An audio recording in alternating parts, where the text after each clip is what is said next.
Hello, everybody. Welcome back to the Greybeards podcast. I'm Mike Betcher, multi-decade foreign correspondent, Bob Sands, Hall of Fame investigative journalist, and his dog, And or my one of dog, many, thank you very much. and Ken Campbell, long distinguished career in the Navy and and intelligence analyst and defense industry executive, and well, you name it, Ken's done it. So, guys, looks like the peace talks blew up. Who could have expected that? Well, I think Bobby's dog just gave his 2 cents. Yeah. Yeah, woof woof. Well, are we surprised it didn't work the first time around? I mean, what kind of peace talks ever get settled in one session? I mean, it doesn't work that way, does it, Ken? No, for all practical purposes, this was going to be a challenge anyway, Bobby, given some of the key requirements that, we laid on the table. The most important one, at least from the Iranian consideration and our concern, is this issue of pursuing nuclear power, which, as you both know, has, manifold purpose, including the development, the potential then for the development of nuclear weapons. So I think that was definitely a key stuck here. So, Ken, what are you seeing on the situation reports you've been putting out and looking around the region, attacks, everything else? Ceasefire's holding for now, but now that there's no agreement, I don't see it holding that much longer. I think, Mike, it really depends on what actually occurs over the next 24 to 36 hours. The administration, the president has said, since there's no deal, we're going to set up a picket line with our Navy. We're going to preclude or stop or otherwise abscond with vessels that Iran has permitted to transit the Straits. And in effect, take away that revenue that Iran is generating by tolling these ships that are going back and forth through Iranian waters, ostensibly where there are no mines. Yeah, we had 9 of them get through Saturday. 9 oil and our gas tankers got through Saturday. Yeah. So if we start doing that, I'm sure there's going to be an escalation. And then the question is, what does that escalation actually look like? Is it more attacks on our side? Does Israel go ahead and start hitting Lebanese Hezbollah and also continue to hit targets in Iran? Do we continue to hit targets in Iran? And then what do the Iranians do?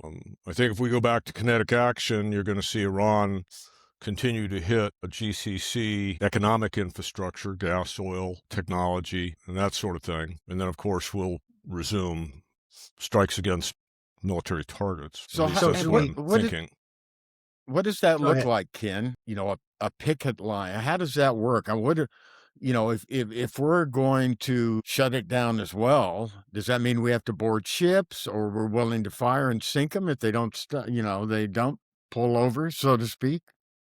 Yeah, well, in that case, I see a lot of, I'll probably get the acronym wrong, VBSS operations, in which SEALs and Marines basically go and board these ships and literally take them as their prize crew. They'll board the ships and where they would get held and what would happen. Not quite sure. It's a big question mark.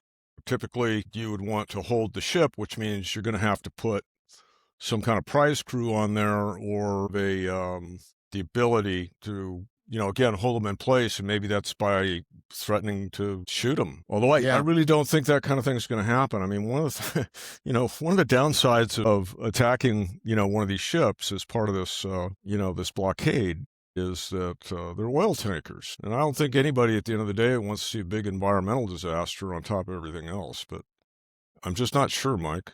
I think boarding parties and, the whole concept of prize crew, maybe, I don't know. I could see them all being anchored off of some part of Oman or something, or the United Arab Emirates outside the Gulf, up there in the North Arabian Sea area, but I'm just not sure. Well, I was looking at what some naval experts were saying about this. They said you'd need 2 carrier battle groups and then additional destroyers and frigates operating on both sides of the Straits. I mean, this would be a huge operation. I mean, we did what? I don't know how many. I mean, I saw 2 destroyers who got through the Straits of Hormuz and went in. There was no incident. Supposedly on mine-sweeping operations. We haven't heard much about what they found, but if they did find mines. But, it's gonna be a significant thing to be able to Yeah, do that. absolutely. And I'm not sure what all transited. I mean, obviously there's information about these 2 destroyers, but those platforms aren't equipped with the mine countermeasures technology. Those were, I think, Arleigh Burke class destroyers, and the technology has been installed on those smaller littoral combat ships, 4 of which should Yeah. now be in the general area of operation. Yeah, that's why I was confused because I thought they'd use those ships and not the destroyers. I Yeah, me wondered. too. I mean, it didn't add up to Somebody me. pulled the short straw. Yeah, sounds like it. Sounds like it. So, Bobby, there are big winners in this. That oil, if it gets blocked totally, tankers are heading towards the U.S., right? Well, And that's who what the wins? president says. That's what the president says, at least. According to him, there's a raft of totally empty tankers now headed towards the U.S. to fill up with oil and a very precious commodity, liquid natural gas, which Europe definitely needs. And it's producing already a lot of talk about a boon to the oil industry. This comes from the Dow Jones Markets data team, and they're talking about U.S. publicly traded energy industry and what's happening with them. The company's 2026 revenue estimates were $200 billion. Now they're up to $2.1 trillion. Oh boy. That's huge. So if we're following the money on this particular thing, which is what us investigative reporters love to do, guess who's the real beneficiary here? Oklahoma and the nation's oil and gas industry. Those are the guys that are going to benefit. And Mr. Trump has already said that, hey, it's okay if gas prices remain high. We can handle it. Our economy is resilient. We can make it. Yeah, That's tell not a that. whole lot of comfort. Yeah, tell that to Tom, Dick, or Harry out there trying to fill their tank on $2. Well, I'm looking at my budget when I'm heading out there. So, Yes. for example, I'm not going out to lunch. I'm taking my lunch with me. So I figure in my head, I don't know what other people do, but I figure in my head, okay, I'd spend this much more on gasoline. I just filled up today my SUV and it was 60 some bucks. Before the war, it was in the 30s, to do it around 40, something around there. And so I look, and I'm sure everyone's doing the same thing. Okay, what corners can you cut? Now, the billionaire class, they're not cutting any corners. They're, who cares? But yeah, Yeah. it's going to be I a think windfall. in the research that I did this morning, taking a look again at economic impact in the wake of this pronouncement about a blockade, one of the things that really stood out is, irrespective of the blockade and the continuation of hostilities, even with a peace agreement, these fuel prices were going to, they're going to stay with us through the summer. I mean, it's not coming down immediately, even if there was a enduring peace, because you've got all that infrastructure that's been damaged. You have supply chain that's been gummed up. So I think all this noise about the blockade and going back to the mattresses, in the words of Sonny Corleone, The Godfather, is going to do is result in more economic pain for the average American, certainly the small businessman across, multiple businesses, over-the-road truckers again, the fishermen, the small farmers. The other thing is plastics. We don't think much about, unwrapping a package that comes from Amazon or whatever, right? Yeah. Well, the costs of doing all that are going up because the precursor chemicals for that, naphtha and whatnot, again, and we've talked about this, are coming out of the Gulf. So it's just not a good scene. Then who becomes the real beneficiaries of this in terms of adversaries of the United States? Well, we've got China and certainly Russia. And both of those countries are known to support Iran and reported to continue to do so. Yeah, isn't there a report that the shoulder launch anti-aircraft devices are being? There was a report I saw that China is fixing to deliver a bunch of them to Well, Iran. so man-portable Man pads. yeah, Yeah. man-portable air defense system. So Iran makes they've got an organic capability to make those, and they're based on Chinese designs, and this goes back years ago. The Chinese and the Russians are providing them a little more sophisticated, weaponry and war-related technology in the form of radars and surface-to-air missile systems, and just a range of things, including intelligence, from what I understand, imagery coming from Russia, and then more refined geospatial products that would ostensibly identify U.S. and U.S.-related targets in the Gulf countries. What I'm reading is that China is one of the big beneficiaries here from this. Of course, they're sucking up to Iran because that's where their oil comes from. And so they got to play nice with them without appearing to play too terribly nice. But that China is positioning itself in a whole new way worldwide as the arbitrator or the peacemaker or the helper, the good guy. Is that real? I mean, they've been doing that for a while with the Belt and Road Initiative, and right now it's not us. No, it's not us anymore. That's true. As superpowers go, really there are only two superpowers, and I don't count, Russia's, I don't count as a superpower. I think they've fallen off that list. So China's looking like the good guy. People will start looking at them for a lot of different things, and already have been. This is not new. They eroding our advantage in political and economic diplomacy and foreign aid. I mean, we disbanded USAID, the Trump administration did.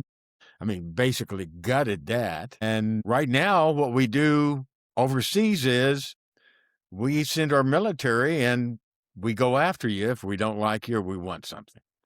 So that's kind of where it's at now. Yeah. Hey, Bobby, what's the sentiment out there? I mean, you're looking across the homeland, but I mean, and I'm looking, outboard at all these, more military related decisions and actions and whatnot. But what are you pulling up there? One of the things that intrigues me the most, and especially with what's happened this weekend, and I know for a fact that there's a lot of people paying very close attention to the markets for tomorrow.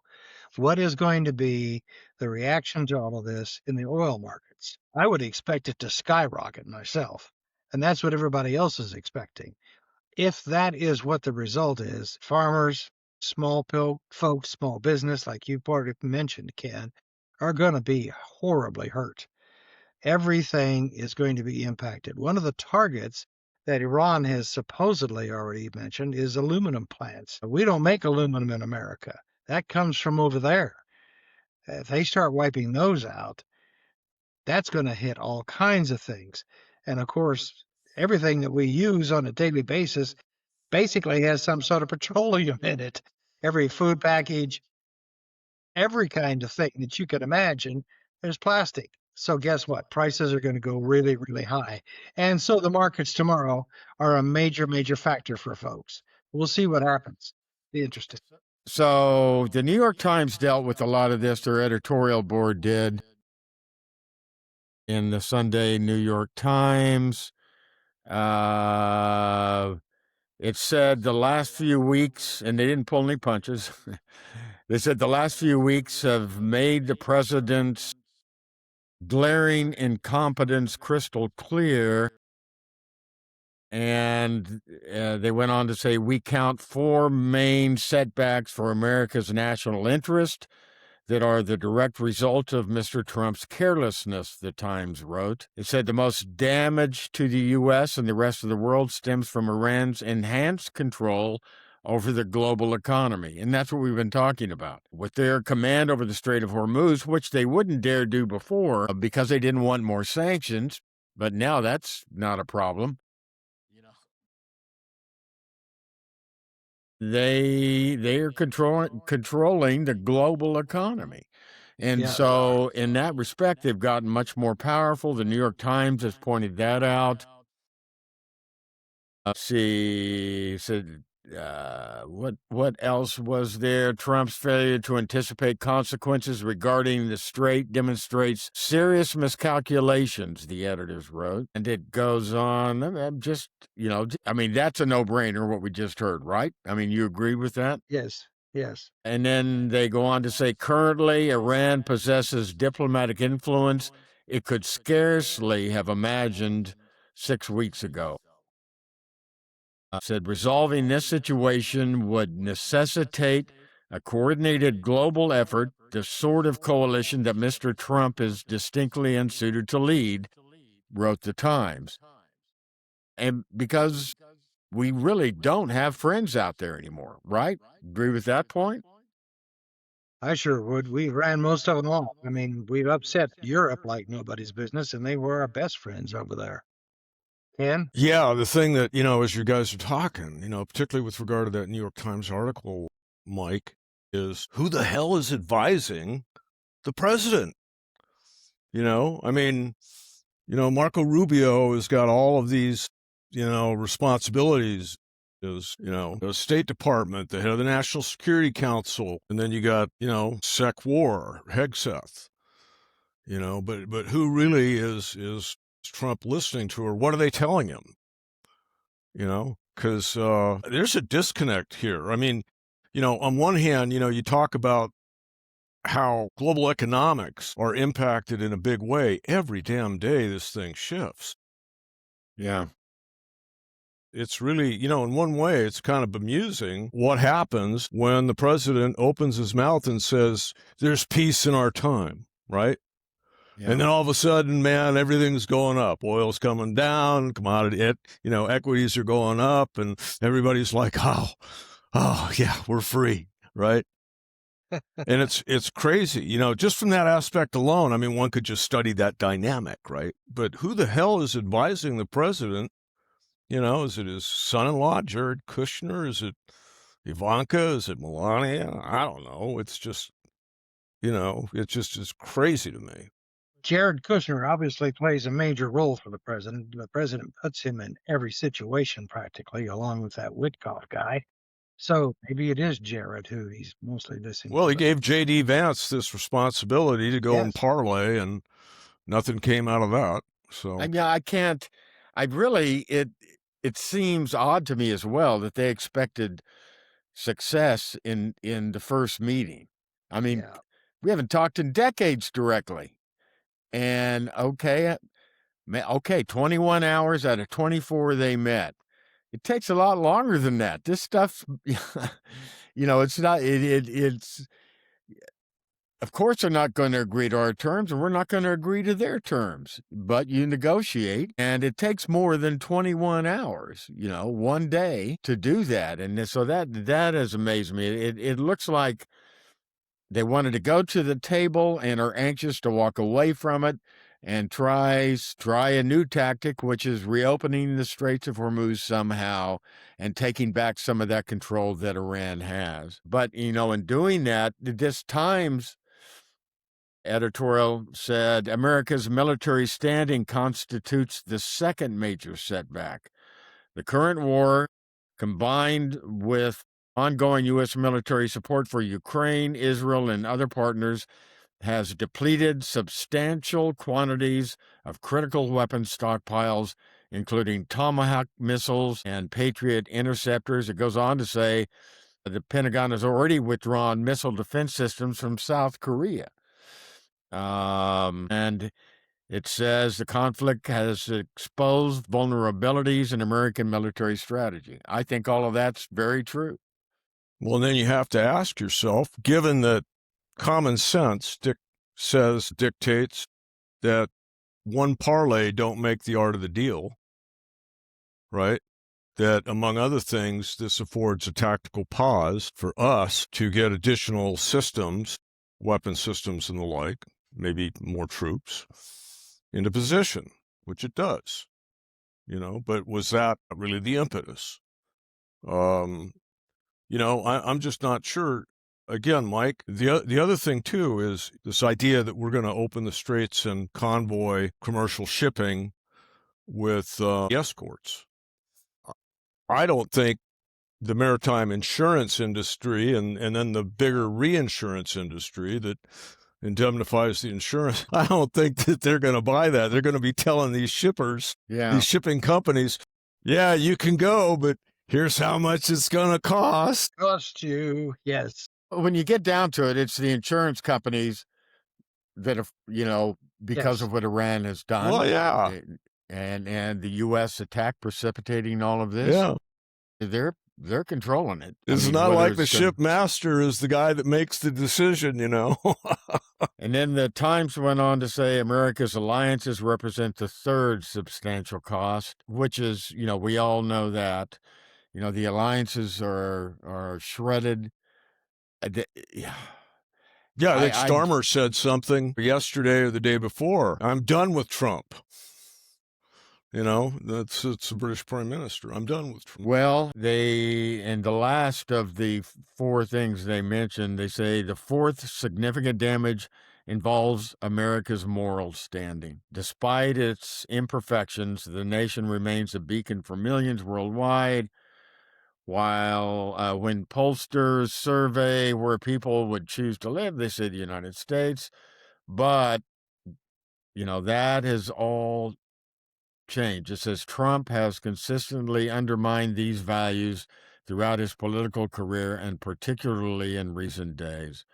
And as Secretary of Defense Pete Hegseth made inflammatory remarks, including a threat to provide no quarter, no mercy for our enemies, which is a war crime. So those 4 points are self-evident. We've talked about this over our previous podcast, and I don't think we have any idea how much damage yet. We won't know for a while this has done to the United States and its standing in the world economy. And right now, Bobby, as you pointed out earlier, the only people making out on this deal are the oil companies. Yeah, and one other industry. The people who make the weapons. Yeah. Those guys are going to get very, very well off from this. Yeah. Yeah, I think for me, there's still a couple things that make me proud, to be an American and to be a retired serviceman. One was Artemis II. Amazing what NASA and those astronauts did. Incredible to watch that over the week, and then the splashdown. And for me personally, the guys that recovered the capsule, they're all Navy bomb disposal divers out of San Diego. Well, including Anoki. Yeah, those are all my Navy Special Operation EOD divers, right? So that did my heart good. And then the other, of course, was that most exceptional rescue mission that got our F-15 pilot and weapons officer out of harm's way. Well, those two things, yes. Those are our better angels. That's America, but it's gonna take a lot more than that to regain the trust of the world, which we've lost here in 6 weeks. Yeah, and to definitely. me, that's a much greater damage than to our pocketbooks right now. Sure, absolutely. And if you look at how this will translate politically, well, I think what the Trump administration fears is what happened to Viktor Orban in Hungary, who was just crushed in an election ending 16 years of office, despite the fact that the Trump administration, President Trump himself, and J.D. Vance, who flew there in person to campaign for Orban, that's a big setback for them. Yeah, that was a major, major deal. Their presence in that race, had no impact at all. Well, I know the House is on the Dem side, is working up articles of impeachment across the board for a number of cabinet members, and certainly looking at the president. Don't know how that's going to go, but it's not good. It's going nowhere right now. Well, yeah, I mean, it just in terms of it happens, and so what, from just a opinion perspective, how does that play, and what does that really do? Is it a perturbation, or is it just continue to line things up for a flip in the midterms? So Well, guys, let's keep scanning, and we'll get back to all of you with more information we're finding, and we're going to be having guests on here too in the future. That we're going to call in for more expertise, other old farts like us, other graybeards. So Maybe a anyway, youngster or two. Come on, yeah, man. yeah, Mike, maybe you've some brought younger some If we people. really can great find one. reporters up, you know? Yeah, Yeah. no, we have to do that.